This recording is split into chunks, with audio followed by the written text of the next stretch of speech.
ओम नमः शिवाय। सभी भक्तों को जय श्री राम।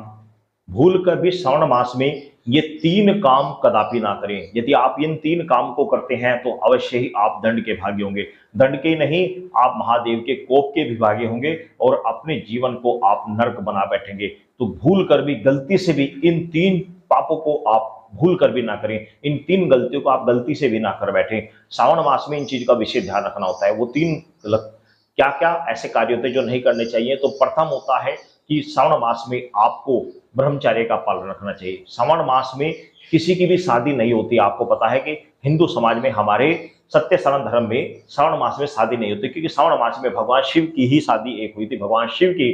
तो आपने ध्यान रखना है कि आपने भूल कर भी श्रावण मास में आपने भोग नहीं भोगना। पूरे श्रावण मास ब्रह्मचर्य का पालन रखना चाहिए। प्रत्येक साधक को ब्रह्मचर्य का पालन रखना चाहिए। यदि आप श्रावण में अपना ब्रह्मचर्य खंडित करते हैं तो आप पाप की श्रेणी में आते हैं और यह बहुत बड़ा पाप लगता है। और दूसरा होता है कि भूल कर भी आपको श्रावण मास में भगवान विष्णु या शिव की निंदा नहीं करनी चाहिए। आपको उनकी निंदा नहीं करनी चाहिए। यदि आप भगवान शिव की श्रावण मास में जो कावड़ी चलते हैं उनको देखकर या फिर भगवान विष्णु की आपको निंदा नहीं करनी चाहिए। यदि श्रावण मास में आप उत्तम मास में भगवान शिव की या विष्णु की निंदा करते हैं, शिव भक्तों की निंदा करते हैं, तो आप पाप के भागी बनते हैं। ऐसा कदापि ना करें, इस चीज का विशेष ध्यान रखें। और तीसरा होता है कि श्रावण मास में आपको मांस मदिरा का भक्षण नहीं करना चाहिए। साधकों को तो लहसुन प्याज का सेवन भी श्रावण मास में नहीं करना चाहिए। इस चीज का विशेष ध्यान रखें।